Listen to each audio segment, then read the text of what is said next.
Hello students, NEET का JEE में आपका स्वागत है। This is doctor Himanshu Ojha. Last हमने एक वीडियो में आपसे ये बताया था कि कैसे नीट के फॉर्म्स निकलेंगे फैब टू मार्च के बीच। ये हमको बहुत सारे बच्चों ने बताया है कि सर आपको लोग चश्मा लगा लगा के कॉपी कर रहे हैं एज इट इज कंटेंट। तो अब वो बच्चे ही कह रहे हैं कि सर हमने जब उन टीचर्स को बोला तो उन्होंने डॉक्यूमेंट्स का वीडियो अब तक नहीं बनाया। तो भाई जब हम बनाएंगे तभी तो वो देख करके बना पाएंगे, एज इट इज कॉपी कर पाएंगे। चैनल सब्सक्राइब नहीं है तो करके रखो, टेलीग्राम ज्वाइन नहीं किया है तो करके रखिए, क्योंकि ऑथेंटिक चीजें तो यही मिलेगी, चाहे कोई भी लिख दे ऑथेंटिक कहीं पर भी। तो भाई सबसे पहले तो डॉक्यूमेंट्स किस किस की जरूरत पड़ती है नीट के फॉर्म भरते वक्त, हम सारे प्रूफ के साथ आपको बातें बताएंगे। सबसे पहले ये समझ लीजिए कि कुछ चीजें ऐसी हैं जो कॉमन है, ठीक है, जो डॉक्यूमेंट जिसका नहीं चाहिए लेकिन आपको इंफॉर्मेशन भरनी होंगी। तो जिस भी टाइम नीट के फॉर्म निकलेंगे इंफॉर्मेशन बुलेटिन भी साथ आएगी, फॉर्म हम तब भर करके बताएंगे। उस दिन आप हमारे फॉर्म के वीडियो को देखिएगा, उसके बाद ही फॉर्म भरिएगा, जिससे कोई गलती ना हो। हर साल कई बच्चों की कोई गलती हो जाती है। अब 10th की मार्कशीट, 11th की, 12th की सबकी मार्कशीट साथ लेकर के बैठना। 11th की मार्कशीट किसी पास नहीं है तो एक ऑप्शन होता है नॉट एप्लीकेबल एनए, वो लगा देना, घबराने की बात नहीं है। बट ये मार्कशीट साथ लेके बैठना और 10th की मार्कशीट जैसा सब कुछ भरना। क्या क्या भरना है आपको? भरना रहेगा उस समय में कि आपके जो भी नेम है, फादर का, मदर का, कैंडिडेट का, ये सारे स्पेलिंग करेक्ट होनी चाहिए। क्लास 12th का एडमिट कार्ड अगर अपीयरिंग है तो, अगर पास कर गए हैं मांगेंगे मार्कशीट की। जरूरत वैसे लास्ट ईयर हुई नहीं थी, अगर पड़ती है तो लगा देना, वरना नॉर्मल केवल ये पूछते हैं कि कहाँ से 12th की थी, 10th कहाँ से की थी, स्कूल का नाम क्या था, एड्रेस क्या है, और कितने मार्क्स आए, कितने परसेंटेज आए, वो सब आप लिख सकते हैं, ठीक है ना। उसके अलावा फोटोग्राफ चाहिए, दो तरह की, एक पासपोर्ट और एक पोस्ट कार्ड साइज। किस तरह की होनी चाहिए अभी हम सैंपल भी बता देंगे आपको। वीडियो स्किप मत करिएगा, कोई चीज मिस ना हो जाए आपसे। इलेक्शन कार्ड या तो आपके पास हो या पासपोर्ट नंबर हो, बाहर के बच्चे होते हैं, पासपोर्ट नंबर, ओसीआई कार्ड उसकी जरूरत पड़ती है, या राशन कार्ड हो, या फिर बैंक अकाउंट नंबर, या कोई भी वैलिड गवर्नमेंट आइडेंटिटी कार्ड जैसे कि आधार होगा, चलेगा। अपार आईडी आया था लेकिन आपको पता है मैंडेटरी नहीं किया उसे, तो अगर अपार नहीं है तो भी चल जाएगा, बट आधार अगर एक है आपके पास काम हो जाएगा आपका। वरना डिजी लॉकर का भी ऑप्शन मिलता है, जैसे जेई के फॉर्म्स में अभी क्या क्या मिला था, आधार कार्ड का ऑप्शन था, डिजी लॉकर का ऑप्शन था, पेन का ऑप्शन था, तो ये ऑप्शंस आपको भी मिल जाएंगे। तो कोई भी एक चीज होनी चाहिए। Date of birth 10th marksheet में जैसा है बिल्कुल वैसे के वैसा। एड्रेस, मोबाइल नंबर, एड्रेस जो भी अभी आपका है, एक प्रेजेंट और एक परमानेंट, दो तरह के एड्रेस मांगते हैं। 2 साल पहले एड्रेस प्रूफ भी मांगा गया था जो पिछले साल नहीं मांगा था, अगर मांगा जाए तो आधार कार्ड है कोई भी आप लगा सकते हैं, ठीक है ना। इसी तरह से मोबाइल नंबर जो एक्टिवेट हो, ईमेल आईडी एक्टिवेट हो, वो सब आप अपने पास रखिए। Candidates are advised to check the replica, ये आएगा जिस समय, आप उस समय उसको देख लेना, हम बताएंगे पूरी चीज। अब देखिए कुछ पॉइंट्स जो आपको समझने हैं, क्या क्या चीजों की जरूरत पड़ती है। लेटेस्ट पासपोर्ट साइज फोटोग्राफ इन जेपीजी फॉर्मेट, जेपीजी फॉर्मेट में चाहिए। 10 से 200 केबी के बीच का ये साइज होना चाहिए। अब पासपोर्ट साइज फोटोग्राफ तो ठीक है, लेकिन इसमें ये ध्यान रखना कि 80% आपका फेस दिखता हो, सामने से फेस दिख रहा हो। जब आपसे ये बोला जाता है ईयर्स विजिबल हो, उसका मतलब ये नहीं कि एक कान पूरा ढंग से दिख रहा है, यानी दोनों कान लगभग इक्वल दिख रहे हैं, जहां से भी दिख रहे हैं। अगर मैं ऐसे खड़ा हूं तो एक कान दिख रहा है मेरा, ऐसे खड़ा हूं ये दिख रहा है, पर दूसरा नहीं दिख रहा है। जब मैं बिल्कुल सामने से खड़ा हूं तो चाहे कान न भी दिखे पर मैं बिल्कुल सामने हूं, उसका ये मतलब है। तो अगर इतने इतने से भी कान दिख रहे हैं चलेगा, लेकिन सामने से बिल्कुल सामने। और दूसरा, बैकग्राउंड जो हो व्हाइट कलर का हो, कैप नहीं लगा रखी हो, सनग्लासेस नहीं हो, रेगुलर चश्मा है तो चलेगा, ठीक है। ऐसे ही post card size photograph 4x6 size की होती है, जेपीजी फॉर्मेट दोनों में ही। पासपोर्ट और पोस्ट कार्ड साइज फोटो में नीचे आपका नाम लिखा हो और उसके नीचे date of click, date of birth नहीं, जिस तारीख को खींची गई है फोटो, वो ये सब लिखवा लेना। हर बार बच्चे पूछते हैं मैंडेटरी है क्या ये? भाई नहीं है तो भी चलेगा, अगर नहीं लिखा होगा तो चलेगा, लेकिन जब कोई नॉर्म्स है लिखा जाता है तो उस चीज को फॉलो करिए, जिससे कभी ऐसा लगे कि नहीं आप मैच नहीं कर रहे हैं तो आप ये तो कह सकते हैं देखो रिसेंट है मेरा, तो रिसेंट फोटो हो, उसमें रिसेंट का मतलब है अगर 1 जनवरी के बाद की क्लिक हुई हुई है यानी अभी की क्लिक है, मानी जाएगी, सही चलेगी, ठीक है ना। सिग्नेचर जेपीजी फॉर्मेट में 4 से 30 केबी के बीच साइज होना चाहिए। Left and right hand thumb and finger impression, यानी कि पूरा ऐसा। अभी मैं दिखाऊंगा क्या सैंपल होता है आपको। तो जो स्टैंप लगाते हैं ना, तो ब्लू कलर का, उसमें लगा लो, A4 साइज पेपर साइड रख करके ऐसे लगा दो, और उसी को आप या तो फोटो खींच के या स्कैन करके लगा लेना। तो उसमें क्या है, 10 to 200 केबी के बीच का इसका साइज होना चाहिए, लेकिन थंब एंड फिंगर सब होने चाहिए। पीडब्ल्यूडी सर्टिफिकेट अगर आप पीडब्ल्यूडी हैं, फिजिकली हैंडीकैप्ड हैं, पीडीएफ फॉर्मेट में होना चाहिए 50 से 300 केबी के बीच। सिटीजनशिप सर्टिफिकेट ये उसके लिए जो इंडिया से नहीं है, ओसीआई कार्ड होना चाहिए या आपके पास सिटीजनशिप सर्टिफिकेट होना चाहिए, एम्बेसी सर्टिफिकेट होना चाहिए, बाहर के बच्चों के लिए मेनली, और एनी डॉक्यूमेंट्री प्रूफ जो भी है 50 से 300 केबी के बीच पीडीएफ फॉर्मेट में। क्लास 10th और 12th की सर्टिफिकेट मेनली जो भी डिटेल्स है उसके लिए जरूरत पड़ती है। जो अपियरिंग बच्चा है 12th का वो अपियरिंग लिख लेगा, उसको जरूरत नहीं है। और अगर कोई इंप्रूवमेंट का एग्जाम दे रहा है उसको भी अपियरिंग कर देना है, कोई दिक्कत नहीं आएगी। ड्रॉपर वाला बच्चा 10th और 12th दोनों को लिख देगा जो भी चीजें पूछी जा रही है। लास्ट ईयर 10th और 12th के सर्टिफिकेट अपलोड नहीं करवाए गए थे लेकिन डिटेल्स मांगी गई थी तो वो लिख लेना आप। पर्सनल इंफॉर्मेशन सारी आपको अच्छे से भरनी है। आधार कार्ड आपके पास होना चाहिए, अपडेटेड नहीं है तो अपडेट करवा लो। अपडेट का मतलब ये है कि अगर किसी के 2020 में अपडेट करवाया था लेकिन सारी इंफॉर्मेशन बिल्कुल सही है, सेम है, जो नंबर है मोबाइल नंबर वो बिल्कुल अपडेटेड है और उसकी फोटोग्राफ में जो फेस है वो मैच कर रहा है, कोई दिक्कत नहीं है, तो उसे अपडेट करवाने की जरूरत नहीं है। अगर अपडेट की जरूरत है तो अपडेट करवाओ, इसका ये मतलब है, ठीक है। पास्ट एग्जामिनेशन अटेम्प्ट्स ये सब पूछे जाते हैं बट इतना कोई फर्क नहीं पड़ता है। पूछे जाता है नीट कितनी बार दिया, कौन कौन से ईयर में दिया, बता देना भाई, ठीक है।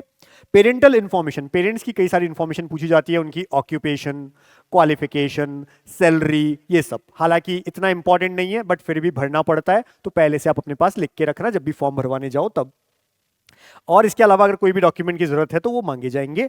इस साल जेई का जब फॉर्म भरा गया था उसमें कास्ट यानी कि जो कास्ट है उसका सर्टिफिकेट नंबर, किसने इश्यू किया, कौन सी डेट को इश्यू हुआ, ये मांग लिया गया था। नीट में लास्ट ईयर भी और जेई का इस साल भी कास्ट सर्टिफिकेट अपलोड नहीं करवाया गया है लेकिन डिटेल्स में कास्ट सर्टिफिकेट नंबर और उनके इश्यू का डेट और अथॉरिटी का नाम ये भरवाया गया है। तो अगर ऐसा मांगा जाए तो भर लेना। अगर नहीं है अभी आपके पास तो भी आप उसको लिख सकते हो कि ठीक है हम इस कास्ट में आते हैं बट अभी एप्लीकेबल नहीं है, एनए कर देना, जब चाहिए तब आप बनवाएं। बेटर है 1 अप्रैल के बाद का हो तो बहुत अच्छी बात है, चल जाता है। हालांकि पिछले साल के 1 अप्रैल के बाद का भी अभी तक तो वैलिड है, कोई दिक्कत नहीं है उसमें, लेकिन मैं अभी आपको दिखा दूंगा काउंसलिंग में क्या लिखा रहता है, वो चीज भी अभी अपन देख लेंगे, ठीक है ना। तो अभी किसी के पास नहीं है तो चलेगा, वो लिख सकता है कास्ट कौन सी है, चलेगा। जब मांगा जाता था 2 साल पहले तक कास्ट सर्टिफिकेट तो उस समय एक ऑप्शन और देते थे, अगर कास्ट सर्टिफिकेट नहीं है तो एक फॉर्मेट होता था जिसमें आप अपना नाम लिखिए और ये लिख दीजिए कि वो लिखा था पूरा फॉर्मेट, केवल अपना नाम वगैरह लिखना होता था, जिसमें ये लिखा होता था कि अगर अभी हमारे पास नहीं है, मतलब आज के दिन नहीं है, लेकिन हम काउंसलिंग से पहले उसे बनवा लेंगे और अगर हम नहीं बनवा पाते हैं तो हम जनरल में कंसिडर हो जाएं, ये लिखा रहता है, ठीक है ना। तो पिछले साल भी कास्ट सर्टिफिकेट नहीं मांगा गया, इस बार जेई में ये नंबर मांगा गया, भर देना अगर हो तो। हम जब फॉर्म भरें तो साथ में पहले फॉर्म हमारा देखना, उसके बाद भरना आप। इसलिए चैनल को सब्सक्राइब रखिए, हमारे दोनों चैनल्स को, इस चैनल को भी और कॉलेज काका को भी। टेलीग्राम भी दोनों का आप ज्वाइन रखिए, इससे कोई चीज मिस ना हो आपसे। पोलराइज्ड और कंप्यूटराइज जनरेटेड जो फोटो है वो नहीं चलेगी, जो नॉर्मल क्लिक वाली फोटो ही चाहिए, मतलब एडिट मत करना कुछ ऐसा। फोटोग्राफ होनी चाहिए, बिना उसके होगा तो फॉर्म नहीं माना जाएगा। स्पेक्टिकल्स अलाउड हैं अगर आप रेगुलरली लगाते हो। कई बच्चे पूछते हैं मैं चश्मा लगाता हूं, तो बिल्कुल आप फोटो खिंचवा लो चश्मे के साथ, लेकिन आप अगर सन ग्लासेस लगा के खिंचवाते हो नहीं चलेगी। आप कैप लगा के खिंचवाते हो नहीं चलेगी, ठीक है। वाइड बैकग्राउंड होना चाहिए पीछे, याद रखना आप। ऐसे ही एप्लीकेंट्स नॉट कंप्लाइंग दीज, अगर इंस्ट्रक्शन को फॉलो नहीं कर रहा है, इनमें से ये बात नहीं मानी गई है तो रिजेक्ट कर सकते हैं फॉर्म को। Photograph need to be attested नहीं चाहिए ना, not need to be attested, attested नहीं होनी चाहिए, नॉर्मल होनी चाहिए। और कहा जा रहा है कि 6 से 8 पासपोर्ट साइज फोटोग्राफ और लगभग 4 से 6 पोस्ट कार्ड साइज फोटोग्राफ अपने पास रखिए, जो कि नीट के एग्जाम में, बाद में काउंसलिंग में, सब जगह काम आएगी। इसी तरह से अगर साइन नहीं है, फोटो नहीं है, आपने नहीं लगाई तो रिजेक्ट हो जाता है। इसके अलावा ये लिखा जाएगा इस बार के 1 जनवरी 2025 के बाद की अगर फोटो है तो बिल्कुल रीसेंट मानी जाएगी उसे। तो पिछले साल ये 24 लिखा था तो आप ऐसा कर लीजिएगा, अच्छी बात है, ज्यादा फर्क नहीं पड़ता है, ठीक है। और 80% फेस दिखना चाहिए, यानी फोटो का 80% फेस होना चाहिए। अभी मैं दिखा देता हूं कैसे, याद रखिए। और बिल्कुल स्ट्रेट होना चाहिए, मतलब आपके कान विजिबल हो। किसी के कान नहीं दिखते हैं फोटो में, कोई दिक्कत नहीं है। अब बच्चे ऐसे भी लिखने लग जाते हैं कि सर आपने तो कहा, लेकिन जब मैं सामने से फोटो खिंचवाता हूं मेरा फेस ऐसा है कि कान नहीं दिखता। अरे भाई कोई बात नहीं, बस स्ट्रेट होना चाहिए, मतलब इसको सीधा दिखना चाहिए, ऐसा नहीं, ये मतलब है इसका। और 80% फेस दिख रहा हो, ये इसमें आपको करवाना है। रिसेंट फोटोग्राफ को ही कोशिश करिए, क्योंकि देखिए 40-50 रुपए की बात है। बच्चा कहता है पिछले साल की फोटो है क्या, बिल्कुल चल जाएगी, कोई दिक्कत नहीं है, बट स्टिल जब लिखा जाता है तो क्यों उसको फॉलो नहीं करना। लास्ट ईयर देखिए, photo passport size, signature, post card size photo और left right thumb and finger impression, ये रखवाए गए थे, मंगवाए गए थे। ये 4 चीजें पिछले साल की बता रहा हूं मैं आपको, ठीक है। अब कैसी फोटो दिखे, तो भाई ये पासपोर्ट साइज, ये पोस्ट कार्ड साइज फोटो है, लेकिन दोनों में टोटल फोटो का लगभग 80% फेस दिख रहा है। तो 80% फेस कवर होना चाहिए पूरे फोटो का, फेस का 80% नहीं, फोटो का 80% फेस होना चाहिए, यानी टोटल फोटो उसका 80% तो केवल फेस है, ठीक है ना। नीचे नाम और डेट ऑफ क्लिक, किस तारीख को फोटो क्लिक करवाई। पोस्ट कार्ड साइज में भी सेम है, बस साइज अलग हो जाता है। वही 80% लगभग फेस, नाम, डेट ऑफ क्लिक। जबकि लेफ्ट और राइट हैंड इस तरह से रहेगा, ब्लू कलर की पैड होती है, उस पर आप लगाइएगा। ब्लैक में क्या होता है, हमारे फिंगर प्रिंट्स ढंग से नहीं आते, ब्लू में आ जाते हैं, उसको लगाइए ऐसे A4 साइज पे लगाइए और उसे या तो फोटो खींच लीजिए उसकी या स्कैन करवा दीजिए। 4 to 30 KB का JPG में सिग्नेचर इस तरह से आप लगा लेंगे। तो ये सब चीजें आपको बिल्कुल तैयार रखनी है, उस समय में रख लीजिएगा। मैं बता रहा हूं अभी, जो भी इनमें से ऐसे आधार है जो पहले अपडेट करवाने के रखना है तो उसको रखिए, बाकी चीजें आपके पास में होनी चाहिए, तब आ जाएगी काम, ठीक है। ये एक समराइज्ड फॉर्मेट में मैंने बता दिया लास्ट ईयर क्या क्या कहा गया था। Photograph, post card size, passport size दोनों, signature, left and right hand and thumb impression, ये इसका फॉर्मेट था, ये इतना केबी का था, ठीक है। अब कई बच्चों को डॉक्यूमेंट्स में दिक्कत आती है। अब नए नए महारथी कई सारे आ तो गए हैं इस फील्ड में, ठीक है, सो कॉल्ड यूट्यूबर्स, ठीक है, लिख तो देते हैं, बता तो देते हैं, जल्दी से कोई इंफॉर्मेशन आती है पहुंच जाते हैं आपके पास, नंबर भी देते हैं कई लोग तो। लेकिन जब उनसे आप पूछोगे ना कि ये मेरा सर्टिफिकेट है, आप बता दो सेंट्रल है या स्टेट का है, उनको पता तक नहीं है, क्योंकि ये तो देखो डीप नॉलेज की बात है। और यहां बच्चों की दिक्कत हो जाती है। अभी चाहे फॉर्म में मांगे ना मांगे, काउंसलिंग होगी, वहां पे अगर आपका जो सर्टिफिकेट होना चाहिए वो नहीं है आपके पास, गया, रिजेक्ट होगा।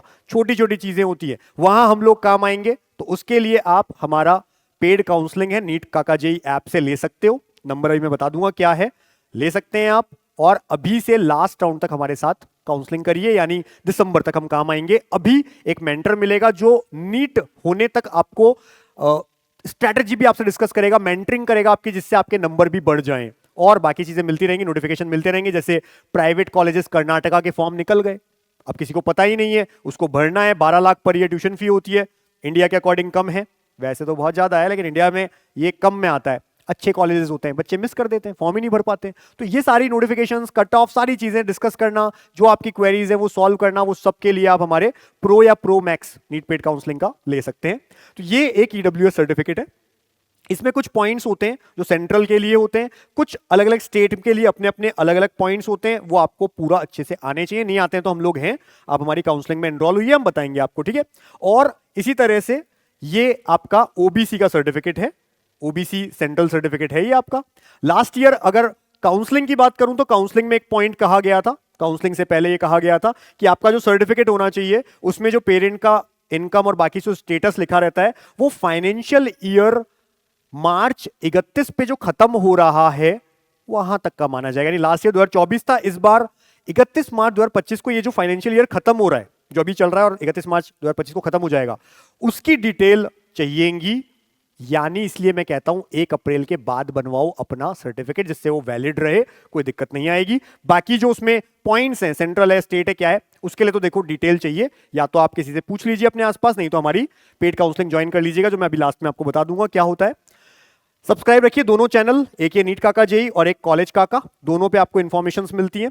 टेलीग्राम दोनों का, दोनों के वीडियोस में डिस्क्रिप्शन में लिखे रहते हैं, ज्वाइन करके रखिए, कोई वीडियो मिस नहीं होगा आपका। साथ ही साथ हमारा प्लान चाहिए तो नीट के लिए क्या करना है, नीट काका जेई चैनल देखो, सबसे पहले क्या करना उसके लिए, नेक्स्ट ये मैंने लिख दिया है, नीट पेड काउंसलिंग के लिए नीट काका जेई चैनल पे जाइए। एक ऐप भी है हमारा नीट काका जेई ऐप, उस ऐप पे जाकर के नीट काउंसलिंग पे जाना। ऐप में नीट काउंसलिंग है, नीट काउंसलिंग में कोई भी प्लान ऑप्ट करना, वो प्लान क्या क्या है, एक बेसिक, एक प्रो और एक प्रो मैक्स। बेसिक में कोई मेंटर नहीं मिलता है आपको, आपको 1 वे कम्युनिकेशन होता है, आप हमसे क्वेश्चंस नहीं पूछ सकते व्हाट्सएप या कॉल पे, आपको सारी चीज मिलती जाएगी, नोटिफिकेशन से लेकर के कट ऑफ, फीस, सारी डिटेल्स पूरे साल की मिलती रहेगी, इसीलिए इसका प्राइस कम है। प्रो और प्रो मैक्स में आप हमसे क्वेश्चंस पूछ सकते हैं, डाउट्स पूछ सकते हैं, क्वेरीज पूछ सकते हैं, व्हाट्सएप कॉल दोनों पे पूछ सकते हैं, 10 AM to 7 PM Monday to Saturday कितनी बार भी, ठीक है, दिसंबर तक पूरे साल। तो ये प्रो केवल गवर्नमेंट कॉलेज के लिए है, अगर गवर्नमेंट कॉलेज काउंसलिंग करनी है केवल गवर्नमेंट कॉलेज की तो प्रो लीजिए, गवर्नमेंट, प्राइवेट, डीम्ड, NRI सभी तरह की काउंसलिंग करनी है तो प्रो मैक्स लीजिए आप। और लेने के लिए मैंने आपको तरीका बता दिया है, हमारा ऐप है नीट काका जेई ऐप, ऐसा लोगो रहता है, जो हमारे चैनल का भी लोगो है वो आपको मिल जाएगा ऐप पे। जैसे ही आप लॉगिन करेंगे, यहां पे ऑप्शन है नीट काउंसलिंग, उस पर क्लिक करिए। नीट काउंसलिंग में आपको बेसिक, प्रो मैक्स जो भी लेना है परचेस कर लीजिए। परचेस करने के बाद जो ऑप्शन आएगा वो व्यू कोर्स का आएगा। पहले तो आप परचेस करेंगे, ठीक है। जैसे ही बाय नाउ करेंगे, बाय नाउ के बाद आप व्यू कोर्स में जाएंगे, व्हाट्सएप ज्वाइन कर लेंगे। अगर आप चाहते हैं हमसे कोई डिटेल डिस्कस करना या कोई ऑफर चल रहा हो, अगर फीस कम है किसी प्लान की आपको पता करनी है, तो 72300533, जैसे 26 जनवरी का ऑफर आ रहा है, जैसे न्यू ईयर का ऑफर आया था, कोई ऑफर आते हैं तो हम प्राइस कम करते हैं, उसके बारे में डिटेल लेनी है 72300533, व्हाट्सएप कर दीजिए इस नंबर पे। व्हाट्सएप हमारी टीम आपको आंसर कर देगी। कोई पॉइंट समझ में नहीं आ रहा हमारी काउंसलिंग से रिलेटेड तो पूछ सकते हैं आप इस पे, ठीक है। इसी तरह से जब आप प्लान परचेस कर लेंगे, प्लान परचेस करने के बाद कोई कूपन कोड लगाने की अभी जरूरत नहीं है। प्लान परचेस करने के बाद क्या करना है आपको, जैसे ही प्लान परचेस कर लें, फिर व्यू कोर्स में जाओ। व्यू कोर्स में ऐसा मिलेगा, ऊपर व्हाट्सएप होगा, व्हाट्सएप पे क्लिक करो, व्यू पे जाओ, व्हाट्सएप के अंदर आप पहुंच जाते हो और ज्वाइन कर लेते हो हमारा व्हाट्सएप, तो आपको सारी नोटिफिकेशंस मिलनी स्टार्ट हो जाती है। व्हाट्सएप ज्वाइन तीनों को करना है, बेसिक, प्रो मैक्स। लेकिन हमको जो व्हाट्सएप पे मैसेज करना है, जैसे ही आपने प्लान परचेस किया, अगर प्रो और प्रो मैक्स किया, बेसिक किया तो करने की जरूरत नहीं है, प्रो या प्रो मैक्स किया तो उस पर व्हाट्सएप करके बताओ कि हमने प्लान परचेस कर लिया, जिससे हम आपकी डिटेल्स ले लें और आपसे डिस्कशन करना शुरू कर दें, आपको मेंटर असाइन कर दें। इसी तरह से अगर किसी बच्चे को अब्रॉड एमबीबीएस के लिए जाना है, अभी से जुड़ना शुरू हो गए हैं बच्चे, ठीक है, और लिमिटेड सीट्स होती हैं, बाहर अब्रॉड में एमबीबीएस करना है, 23 लाख, 24 लाख, 25 लाख, रहना खाना पढ़ना सब कुछ। इंडिया में जो 1 साल की फीस होती है, वहां कंप्लीट 6 साल की एमबीबीएस की फीस है, रहना खाने के साथ। तो रहना खाना पढ़ना सब अगर 23, 24, 25 लाख में करना है, ये नंबर सेव कर लो, व्हाट्सएप कर दो इस पे, अब्रॉड एमबीबीएस के लिए। और अगर इंडिया की काउंसलिंग के लिए कोई भी हेल्प चाहिए, हमारा प्लान परचेस करना है, तो इस पे व्हाट्सएप करिए। दोनों अलग अलग नंबर हैं, सेव रखिए, हम जुड़े रहेंगे आपसे। आपको क्या करना है, दोनों चैनल्स हमारे नीट काका जेई और कॉलेज काका सब्सक्राइब रखिए, क्योंकि लोग केवल हमें कॉपी करते हैं और लिख देते हैं ऑथेंटिक, बोलने से नहीं होता है। जो बच्चे हमको जानते हैं उन्हें पता है कि ये ऑथेंटिक चैनल है, ऐसा चैनल जिसको सुप्रीम कोर्ट तक कोर्ट किया गया था लास्ट ईयर, जब इतनी बड़ी बातें हुई थी, कोई साथ नहीं रहा था, हम लोग बच्चों के साथ लास्ट तक रहे थे। तो अगर बने रहना है, ज्वाइन रखिए, सब्सक्राइब रखिए, और आप बेस्ट से बेस्ट अपना नीट में परफॉर्म करके आइए। Wish you all the best for your NEET exam. अच्छा मेडिकल कॉलेज जो आपको चाहिए वो मिल जाए आपको। Wish you all the best, thank you.